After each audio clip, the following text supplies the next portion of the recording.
함께하는 시간이 될 수 있도록 주님 인도하여 주시옵소서. 여전히 우리를 사랑하시고 또 인도하시며 보호하시는 하나님의 크신 은혜를 우리가 말씀을 통해서 알아갈 수 있게 주님 인도하여 주시옵소서. 감사드리며 예수님의 이름으로 기도드립니다. 아멘. 네, 오늘 말씀은 출애굽기 19장 1절에서 8절 말씀입니다. 출애굽기 19장 1절에서 8절 말씀입니다. 말씀을 다 같이 합독하도록 하겠습니다. 이스라엘 자손이 이집트 땅에서 나온 뒤 셋째 달 초하룻날 바로 그날 그들은 시내 광야에 이르렀다. 그들은 르비딤을 떠나서 시내 광야에 이르러 광야에다 장막을 쳤다. 이스라엘이 그곳 산 아래에 장막을 친 다음에 모세가 산으로 올라가 하나님께로 가니 주님께서 산에서 그를 불러서 말씀하셨다. 너는 야곱 가문에게 이렇게 말하여라. 이스라엘 자손에게 이렇게 일러주어라. 너희는 내가 이집트 사람에게 한 일을 보았고 또 어미 독수리가 그 날개로 새끼를 업어 나르듯이 내가 너희를 인도하여 나에게로 데려온 것도 보았다. 이제 너희가 정말로 나의 말을 듣고 내가 세워준 언약을 지키면 너희는 모든 민족 가운데서 나의 보물이 될 것이다. 온 세상이 다 나의 것이다. 그러므로 너희는 내가 선택한 백성이 되고 너희의 나라는 나를 섬기는 제사장 나라가 되고 너희는 거룩한 민족이 될 것이다. 너는 이 말을 이스라엘 자손에게 일러주어라. 모세가 돌아와서 백성의 장로들을 불러 모으고 주님께서 자기에게 하신 이 모든 말씀을 그들에게 선포하였다. 모든 백성이 다 함께 주님께서 말씀하신 모든 것을 우리가 실천하겠습니다. 라고 응답하였다. 모세는 백성이 한 말을 주님께 그대로 말씀드렸다. 아멘. 네, 오늘 말씀의 제목은 하나님께서 이스라엘 백성에게 십계명을 주신 이유입니다. 홍해바다를 건너온 이스라엘 백성은요, 하나님을 찬양 드리면서 또 시내산에 이르게 되죠. 물론 시내산에 올 때까지 그들이 하나님을 찬양 드린 것만은 아닙니다. 물이 없다고 불평도 했고요. 배가 고프다고 모세로 원망하기도 했습니다. 그때마다 하나님은 어떻게 하셨나요? 마라에 쓴 물이 단물이 되게 하셨으며 또 만나와 메추라기를 내려주셨어요. 이 만나는요, 이스라엘 백성이 광야 생활을 하는 40년 동안 하나님께서 주신 양식이었습니다.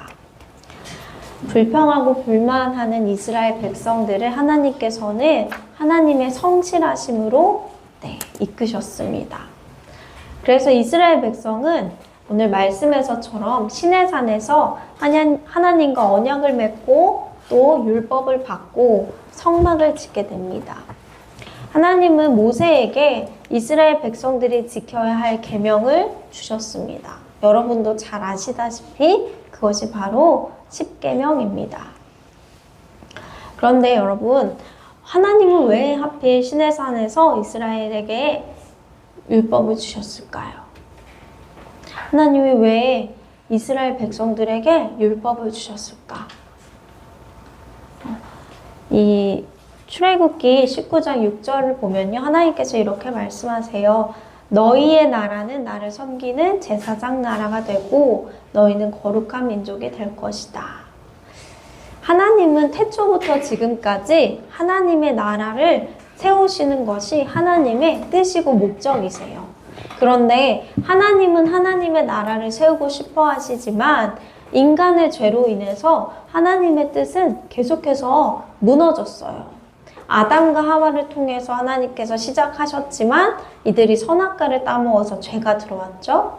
그래서 또 하나님께서 가인과 아벨을 또 통해서 하나님의 일을 하시려고 했는데요. 가인이 아벨을 죽입니다. 그쵸?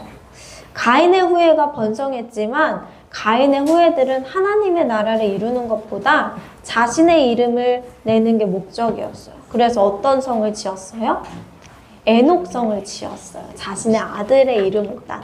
그래서 하나님의 성에 거하기보다 자신들의 이름을 건 성에서 보호하고 스스로 지키는 삶을 살았어요.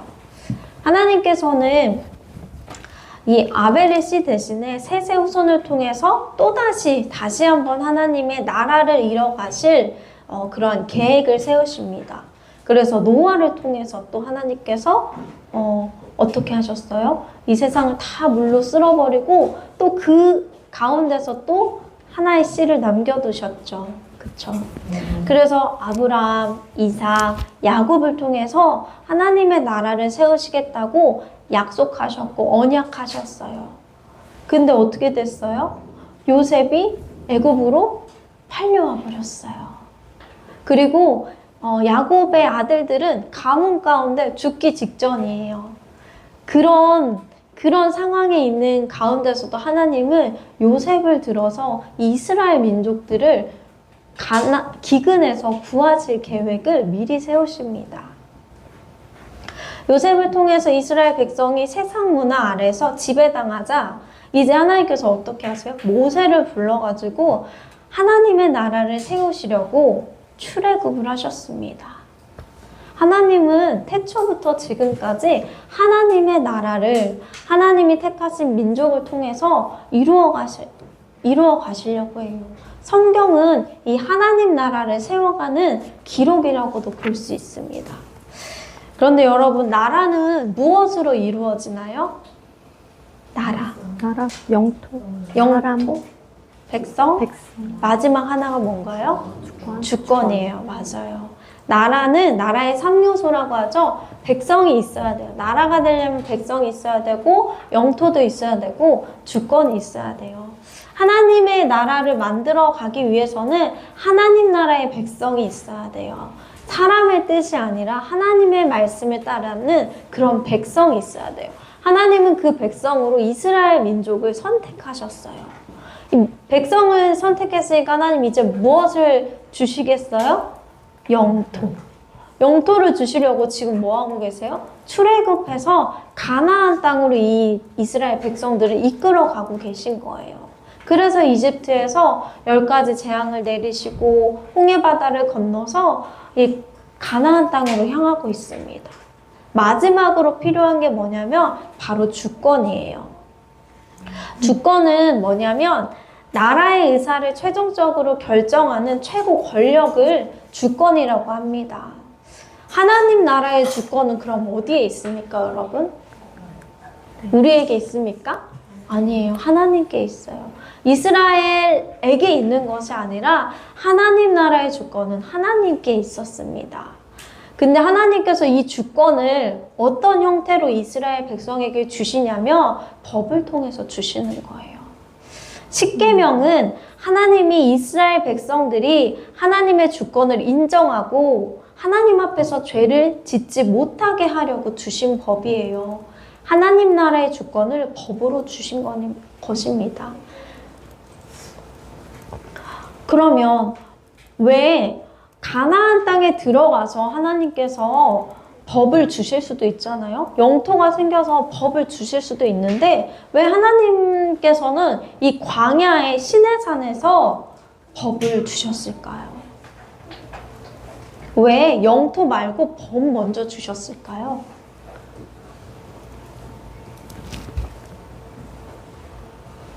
한번 생각해 볼까요? 땅을 먼저 주시고 법을 제정해 주실 수도 있잖아요. 그런데 하나님께서는 땅을 먼저 주시지 않고 법을 먼저 제정하시고 나중에 가나안 땅에 들어가게 하셨어요. 그 이유는 뭐였냐면 이스라엘 백성이 향하는 가나안 땅이요. 세상 문화가 발달한 곳이었어요. 그래서 이들이 애굽에서도 애굽의 시내에 많이 노출되어 있었잖아요. 그런데 가나안 땅도 마찬가지였어요.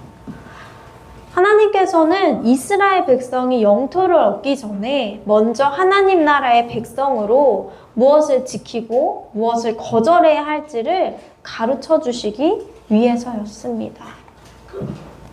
지금까지 역사를 보면 사람의 딸들과 합해서 인간은 타락의 길로 갔어요.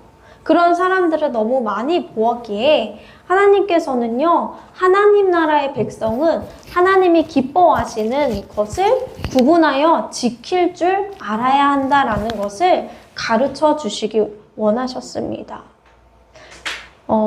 여러분이 이스라엘 백성이 가나안 땅에 들어가기 전에 십계명을 먼저 받았던 것을 생각해 보면 우리에게 한번 적용해 볼까요? 우리가 약속의 땅에 이르기 전까지요, 우리도 하나님 앞에 훈련을 받잖아요. 그쵸? 근데 그 훈련이 어떤 훈련이에요? 이스라엘 백성과 같은 훈련이에요. 하나님의 주권을 인정하는 삶을 살아가는지, 하나님께서 말씀하시는 법을, 하나님께서 말씀하신 계명을, 하나님께서 말씀하시는 그 말씀을 잘 지키는, 주권에 순종하는 삶을 살아가는지 안 살아가는지를 우리가 약속의 땅에 이르기 전까지 하나님 앞에 훈련하는 삶을 살아가고 있는 것입니다. 원리가 똑같죠. 이스라엘 백성에게 영토 전에 십계명을 주신 것과 우리가 영원한 천국에 들어가기 전에 무엇을 훈련하는지는 비슷한 원리입니다. 출애굽기 20장 2절에 보면요, 나는 너를 애굽 땅 종되었던 집에서 인도하여 낸 내 하나님 여호와니라 라는 말씀이 있습니다. 이 출애굽기 20장 2절 말씀은 십계명의 머릿말입니다. 십계명을 주시는 분이 누구라는 거예요? 하나님 여호와이다 라고 명시하고 있습니다. 그래서 이 구약시대 이스라엘 백성에게 십계명은요, 단순한 사회적 규범이 아니라요, 반드시 순종해야 하는 하나님의 말씀이었습니다. 근데 여러분, 십계명이 지금 이스라엘 백성에게 굉장히 중요하죠. 하나님의 주권을 인정하는 법이잖아요.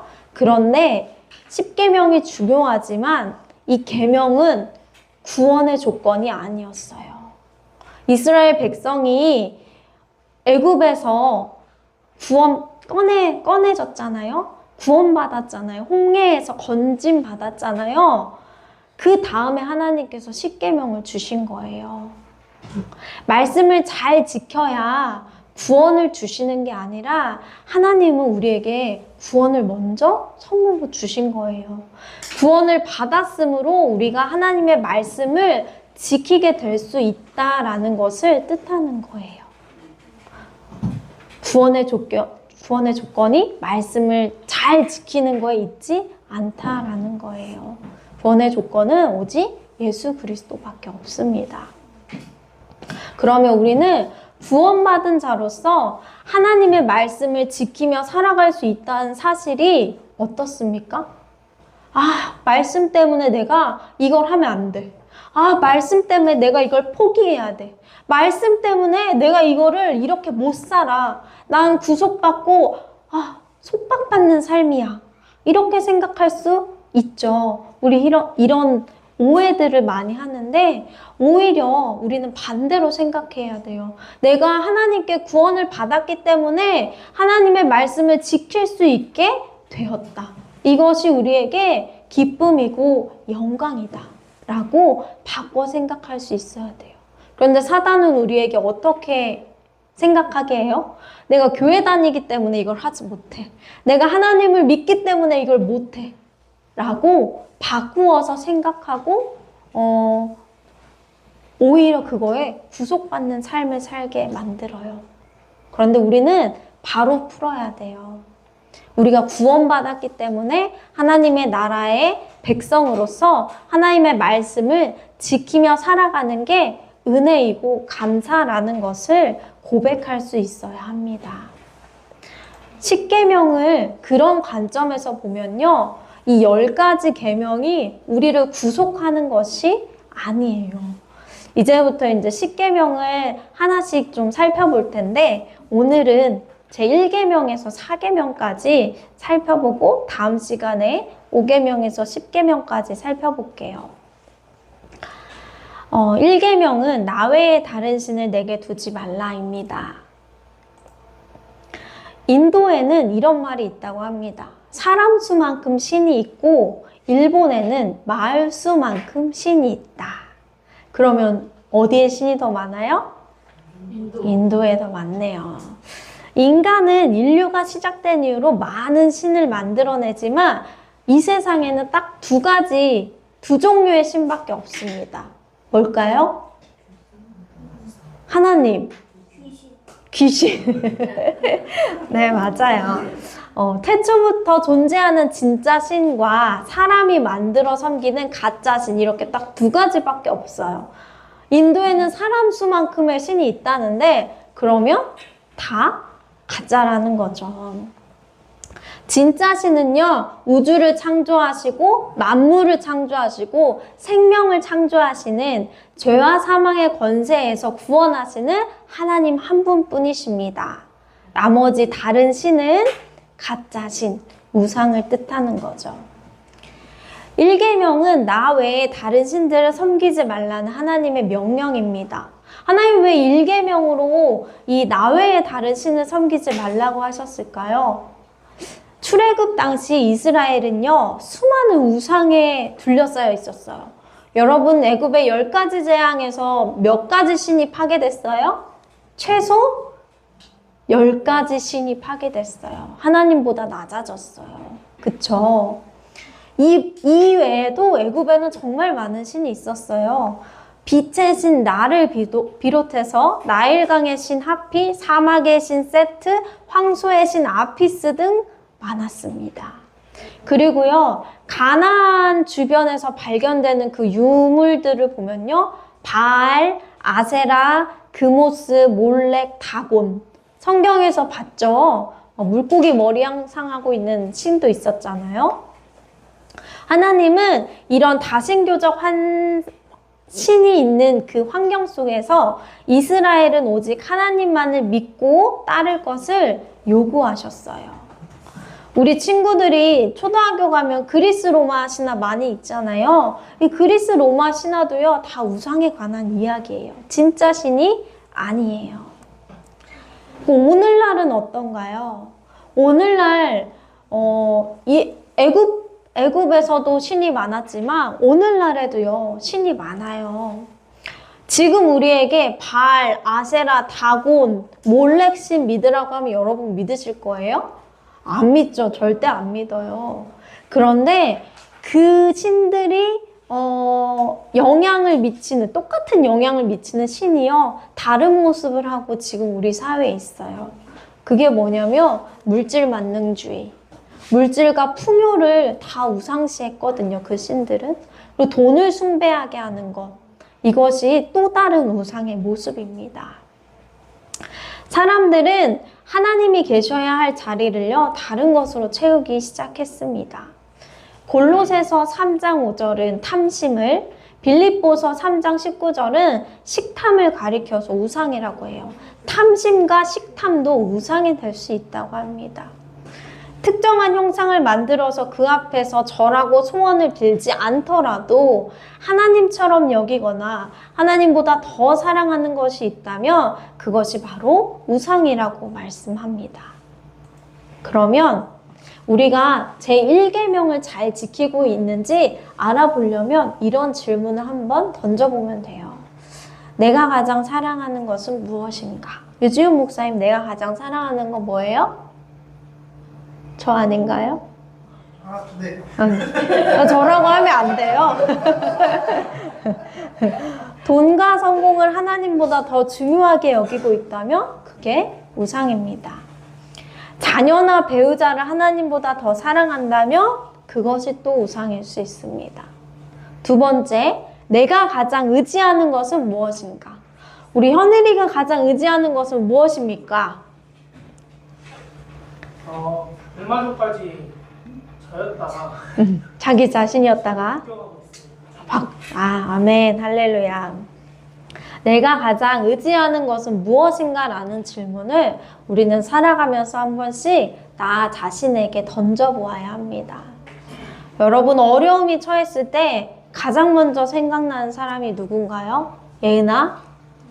어려움이 생겼을 때 가장 먼저 생각나는 건 뭐야? 누구야? 엄마, 아빠. 엄마, 아빠, 하나님? 네. 그래도 하나님이 있습니다. 하나님보다 먼저 떠오르는 사람이 있다면 그게 또 우상이 될 수 있다고 합니다. 돈으로 모든 것을 해결할 수 있다고 생각하면 돈이 우상이 돼요. 여러분은 10계명의 제1계명을 잘 지키면서 살아가시나요? 저는 오늘 설교 준비를 하면서 참 10계명을 설교 준비하는데 제가 제1계명을 지키는 게 이렇게 어렵구나라는 것을 오늘 저의 삶을 보면서 괴롭더라고요. 핸드폰에 뭐가 이렇게 메시지가 올 때마다 제가 그걸 확인하면서 막 이것저것 이렇게 막 마음이 왔다 갔다 하는 걸 보면서 내가 지금 가장 무엇을 우선순위로 두고 살아가는가에 대해서 설교 준비를 하는데 굉장히 방해가 많이 되더라고요. 그래서 하나님 참 어렵습니다 라고 고백하면서 설교 준비를 했어요. 그래서 저도 자신이 없더라고요. 말씀을 준비하는데. 우리가 하나님보다 더 좋아하고 사랑하고 의지하는 것이 제1계명을 어기는 것이다 라는 것은 그래도 많이 알고 있는데요. 하나님에 대해 알지 못하는 것, 무지도요. 제1계명을 어기는 것이 될 수 있다고 합니다. 여러분, 왜 무지가 1계명을 어기는 것이 될 수 있을까요? 태연아, 왜 무지가 1계명을 어기는 것이 될 수 있을까?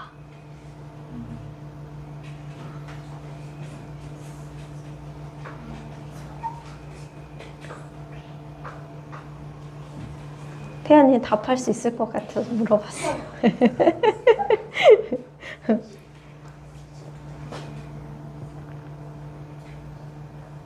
우리 1계명이 뭐였죠? 나 외에 다른 신을 섬기지 말라. 그런데 예를 들어서 이단에 빠졌어요. 이단은요, 하나님을 바르게 알지 못해서요, 잘못 믿는 걸 말하죠. 그리고 잘못 섬기는 게 돼요. 그러면 우상을 섬기는 거나 마찬가지예요. 그럼 제1계명을 어기게 되는 거죠. 하나님을 바로 알지 못하는 무지가요, 제1계명을 어길 수 있게 된다는 것입니다. 그래서 성도인 우리는 하나님을 바르게 알고 바르게 믿기 위해서 하나님의 말씀을 가까이 하고 배워야 합니다. 이것이 성도인 우리가 하나님 앞에서 지어야 할 책임입니다. 그래서 우리는 예배를 통해서 하나님을 가까이 하고 말씀을 배우고 믿을 수 있어요. 성도는요, 하나님 앞에 예배에 성공하는 삶을 살아가야 합니다. 예배를 통해서 하나님은 어떤 분이신지, 하나님의 성품은 어떤지 오해하지 않고 하나님을 알아갈 수 있기 때문입니다.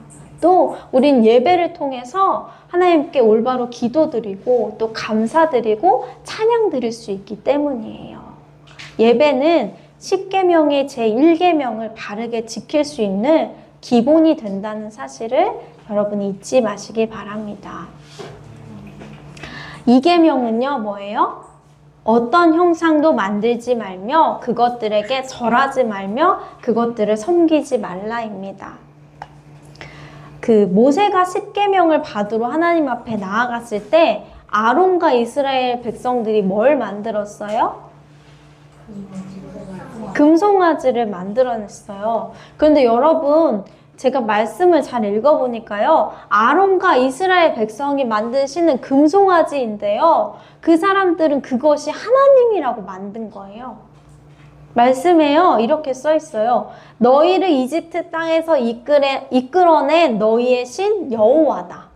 이 금송아지를 보고 여호와 하나님이다 라고 한 거예요.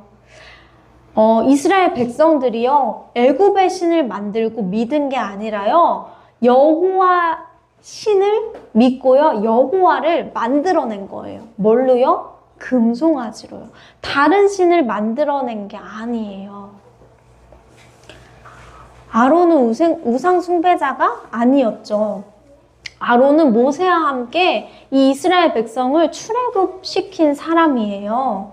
하나님을 믿는 사람이었어요. 하지만 그는 하나님을 올바로 예배하지 못했고요. 그 결과 우상 숭배자가 듣는 책망에 버금가는 책망을 들었어요. 이 똑같은 예가 어디에 있어요? 바로 예수님 시대에요. 바리새인들도요. 이런 말을 들어요. 바리새인들이요. 말씀을 모르는 사람이었을까요? 아니에요. 그 사람들은 누구보다 열심히 하나님을 믿었어요. 그런데 하나님을 바르게 믿지 않았고 그 결과 예수님께 책망을 받았습니다. 우리가 이 아론과 바리새인들을 보면서 어떻게 무엇을 연상해야 되냐면 정성만으로 하나님을 예배하는 것이 정답이 아니라는 것을 알아야 합니다. 하나님이 가르쳐 주신 대로 바르게 믿고 바르게 예배하는 것이 중요하다라는 거예요. 그래서 하나님께서는요, 이 계명을 이렇게 주셨어요. 어떤 형상도 만들지 말며 그것들에게 절하지 말며 그것들을 섬기지 말라. 1계명과 2계명은요, 우리가 보면 비슷한 것 같아요. 그렇지만 달라요. 1계명은 하나님 외에 다른 신을 예배하는 것을 금지합니다. 2계명은 하나님을 눈에 보이는 형태로 형상화하여 예배하는 것을 금지합니다. 1계명이 예배 대상에 관한 것이라며 2계명은 예배 방법에 대해서 하나님께서 이야기하고 계신 거예요. 왜 하나님을 형상으로 만들지 말라고 해요? 하나님의 속성이 왜곡될 수 있기 때문이에요. 금송아지를 만들어 놓고 이게 하나님이다 라고 하면 하나님이 그 금송아지가 그냥 하나님의 정체성이 되어버릴 수 있기 때문입니다. 하나님은 영이시고요. 온 세상에 충만하시고 절대 변하지 않으시고요. 무한하신 분인데요. 금송아지에 갇힐 수 있는 분이 아니시기 때문입니다. 이스라엘 백성들이 잘못한 것은 하나님을 금송아지 형상으로 만들므로써 하나님을 그들의 방법으로 제한한 것입니다. 2계명이 예배의 방법에 대해 말하는 것이라고 했는데 그렇다면 우리는 하나님 앞에서 어떻게 예배를 드려야 합니까? 어떻게 예배 드려야 될까요? 신령과 진정으로 어디서 막 나왔어요. 맞아요. 신약에서 그렇게 나왔죠. 예배는 성경 말씀에 입각해서 예배를 드려야 돼요. 그래서 하나님께서 이 시내산에서 어떻게 예배드리라, 어떻게 제사드리라 해서 성막을 만들어 주시고 하나하나 다 성막의 기구들을 어떻게 만들고 제사는 어떻게 드려야 되는지 말씀해 주셨어요. 하나님을 올바로 만날 수 있게 이스라엘 백성들에게 지켜야 할 것들을 알려주신 거예요. 물론 우리는 지금 구약의 성막과 제사법을 따라서 예배드리지 않지만 그럼 우리는 어떻게 예배드려야 돼요? 그 모든 것을 폐하신 예수님을 믿으며 예수님께 감사드리고 그분에게 우리의 구원이 있음을 고백하며 예배드리는 삶을 살아야 합니다. 자, 제3계명은요. 하나님 여호와의 이름을 망령되게 부르지 말라입니다. 여러분은 언제 하나님의 이름을 망령되게 부르십니까? 난 그런 적 없어. 내가 언제 하나님의 이름을 그렇게 함부로 불렀지? 그런데 잘 생각해보면 있을 거예요. 망령되게라는 이 말의 뜻을 한번 살펴볼게요. 샤웨라고 하는데요. 첫 번째 뜻은 비어있는 이란 뜻이고요. 두 번째 뜻은 거짓이라는 의미를 가지고 있습니다. 하나님의 이름을 빈 마음으로 부르면요. 망령되게 부르는 거라고 합니다. 경외하는 마음이 없고 감사한 마음이 없이 내가 주여 하나님 이렇게 습관적으로 하나님의 이름을 부르지 않는지 한번 생각해 보세요. 두 번째는 거짓입니다. 하나님의 이름을 악한 목적으로 사용해서는 안 되는 것입니다. 또 우리가 그리스도인으로서 자주 쓰는데 신중하게 써야 할 말이 있어요. 하나님께서 하셨어요. 하나님께서 말씀하셨어요. 저는 개인적으로 이 두 가지 말이 그리스도인으로서 우리가 많이 사용하지만 정말로 신중하게 사용해야 할 말 중에 하나라고 생각해요. 하나님께서 말씀하셨다라는 것을 통해서 우리는 하나님께서 영광 받으실 수 있도록 그 말에 책임을 가지고 사용해야 돼요. 그래서 하나님께서 말씀하셨어요. 하나님께서 하셨어요. 이 말을 사용할 때는 정말 우리가 하나님 앞에서 좀 진지하게 책임을 가지고 이 말을 사용해야 하나님의 이름을 망령되게 이르지 않겠구나라는 생각을 하게 됩니다. 구약에서 하나님의 이름을 모독한 자가 받는 형벌은요, 사람을 죽인 자가 받는 형벌과 동일했다고 합니다. 하나님의 이름을 망령되이 부르는 것은요, 그냥 죽는 거라는 거예요. 하나님은 자신의 이름을 모독하는 일을 살인과 같은 수준의 범죄로 여기십니다. 그러므로 우리는 정말로 신중하게 하나님의 이름을 사용해야 합니다. 1계명이 예배의 대상, 2계명이 예배의 방법과 관련된 거라면 3계명은 예배의 태도와 관련되어 있습니다. 하나님의 이름을 망령되게 부르지 말라는 것은요, 곧 하나님을 경외하는 마음으로 예배하는 삶을 살아가라는 말씀입니다. 하나님을 경외하는 마음 없이 예배드리는 자리에 앉아 있는 것, 감사하는 마음 없이 입술로만 찬양하는 것, 설교 말씀에 집중하지 않는 것 모두 다 제3계명을 어길 수 있는 일이기 때문입니다. 그러면 우리는 정말 많이 제3계명을 어기며 살아왔어요. 그렇지 않나요? 우리가 이 계명을 지키고 어기는 것은요, 누가 제일 잘 알아요? 남이 잘 아나요? 내가 어떻게 어떤 마음으로 예배드리는지 나와 하나님이 아시는 일입니다. 이것은 우리 마음속에서 이루어지기 때문이에요.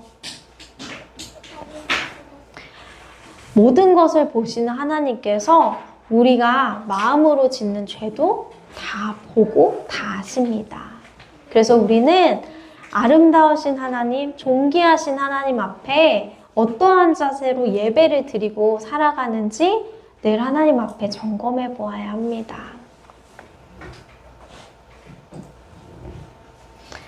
마지막 제4계명입니다. 4계명은요, 안식일을 거룩하게 지키라입니다. 여러분, 요즘 사람들은 일요일 날 쉬어야 되죠. 근데 안 쉬는 사람은 또 뭘 해요? 일을 해요. 쉬지 않아요. 쉬는 것도요, 이 경쟁사회에서 도태되어서 쉬지 않는 사람들이 많아요. 쉼을 모르는 사람이 많아요. 쉬면 어떻게 되는 줄 알아요? 그 사람들은 불안해합니다. 남보다 내가 더 나아가지 못하는 것 같아서 불안해한다고 합니다. 이렇게 온전히 쉬는 것이 어려운 현대 사회에서요, 하나님께서는요, 안식일을 거룩하게 지키라고 우리에게 말씀하셨습니다. 하나님이 안식일을 거룩하게 지키라고 하신 이유는 두 가지 이유가 있어요. 첫 번째는 하나님께서도 천지창조를 하시고 7일째 날에 쉬셨기 때문입니다.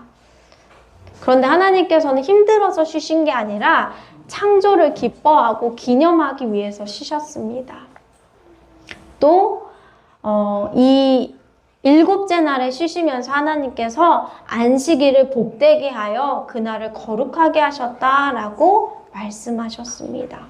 안식일을 지키는 사람 또한 어떻게 되는 거예요? 복되고 거룩하게 된다는 의미를 가지고 있습니다.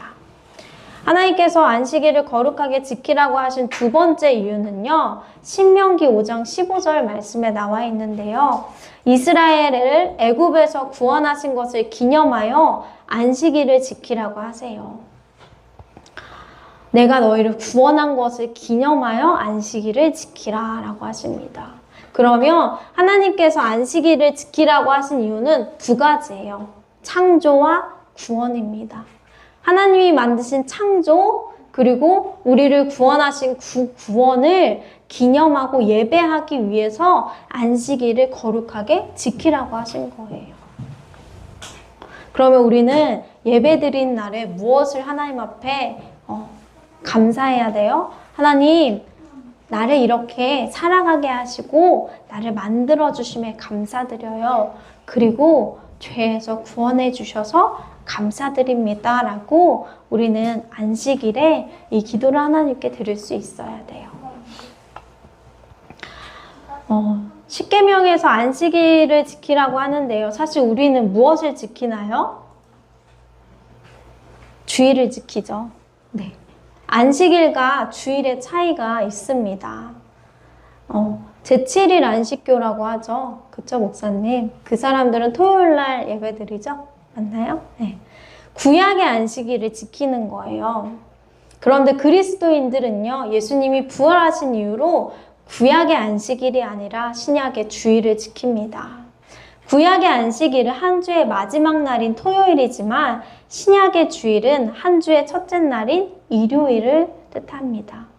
왜 이러한 변화가 일어났냐면요. 예수님께서 이 땅에 오셔서 안식일의 목적을 성취하셨기 때문에 그렇습니다. 구약의 안식일은 오실 예수님을 희미하게 보여주는 의식이었는데요.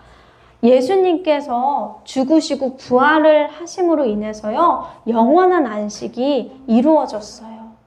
예수님을 믿는 자들은 이미 영원한 안식을 누리고 있기 때문에요, 신약의 교회는 구약의 안식일 대신에 예수님께서 부활하신 일요일을 주일로 정했습니다. 그날이 주님의 날, 그래서 주일로 지키고 있는 거예요.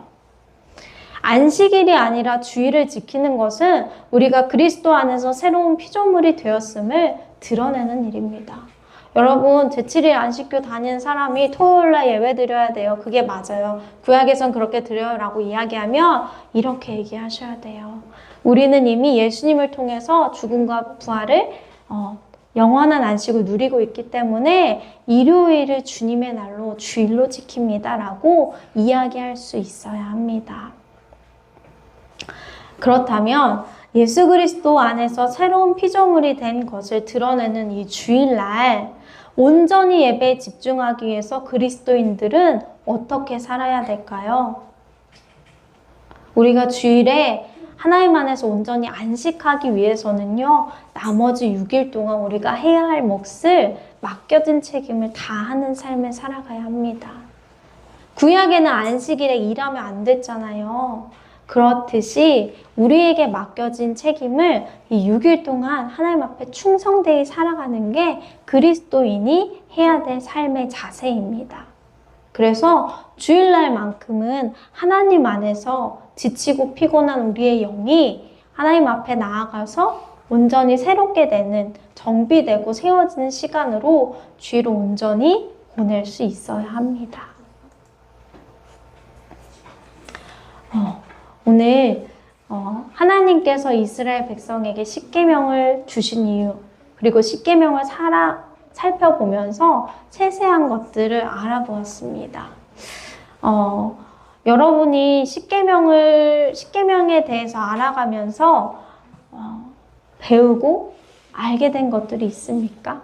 하나님께서 내가 하나님의 자녀로 하나님의 주권을 인정하며 어떻게 살아야 가는지 조금 마음이 새로워지셨나요? 하나님이 주신 이 십계명은요, 예수님이 오신 뒤에 폐해진 것 같지만 사실 예수님은 이 계명을요, 온전하게 하셨습니다. 십계명은 우리가 아무리 노력해도 완벽하게 지킬 수 없는 그러한 하나님의 말씀이죠. 그런데 우리는 예수님을 통해서 하나님의 말씀을 예수님의 힘으로 지킬 수 있게 되었고, 또 연약해서 넘어지기도 하지만 예수님의 이름으로 다시 회개하며 하나님 앞에 나아갈 수 있는 기회를 얻었습니다. 그래서 예수님이 십계명을 폐하신 것이 아니라 지킬 수 없는 우리에게 예수님을 통해서 이 계명을 온전하게 이루신 것입니다. 제1계명에서 4계명까지 살펴봤을 때 우리가 이 계명을 지금 무시하고 살아가나요? 아니요, 무시하고 살아갈 수가 없어요. 오히려 우리는 이 계명을 그리스도인이 되고 나서 계속해서 지켜나가고 살아가고 있어요. 십계명은 우리가 폐한 게 아니에요. 우리는 십계명을 온전히 지키지 못하는 모습을 보면서 우리에게 누가 더 필요하다는 것을 깨닫습니까? 예수님이 필요하다는 것을 깨닫습니다. 하나님, 제가 지킬 수 있는 사람이 아니에요. 아까 찬양 가사 이제라도 알았으니 나 같은 사람이라고 했잖아요. 나 같은 사람이 어떻게 하나님의 말씀을 지킬 수가 있어요. 이제라도 알았으니 잘 살아봅시다. 두려워하지 말고. 왜? 예수 그리스도께서 함께 하시니 우리가 할 수 있다라는 고백인 거예요. 이 십계명에 대해서 이렇게 알아가면서요. 어떤 분들은 이런 생각을 할 수도 있어요. 아, 내가 하나님의 말씀을 지키지 못해서 내가 이거밖에 안 되는구나. 내가 신앙생활 이만큼 했는데 아직도 여기야? 이런 생각을 할 수도 있어요. 그렇지만 자책하거나 정죄하지 말고요. 대신 우리가 해야 될 것은요. 하나님 앞에 회개하는 것입니다. 회개하고 하나님 앞에 다시 나아가고 아니면 제가 하나님의 나라의 백성답게 이렇게 살아가겠습니다 라고 선포하는 삶을 살아가야 돼요. 말씀을 통해서 오히려 하나님 앞에서 우리의 교만을 깨닫게 하심에 감사하고요. 철저하게 하나님이 필요한 하나님 나라의 백성으로 살아갈 은혜를 얻을 수 있기를 소망합니다. 오늘 이 말씀을 들으면서 우리 각자 개인이 우리 마음 가운데 우상시되었고 또 숭배하고 있는 것들을 내려놓는 시작점이 되길 원합니다. 그래서 하나님 앞에 바르게 예배드리고 하나님을 경배드리는 하나님 나라의 자녀된 삶이 회복되기를 예수님의 이름으로 기도드립니다. 아멘. 다 같이 믿음이 없이는 찬양 드리겠습니다.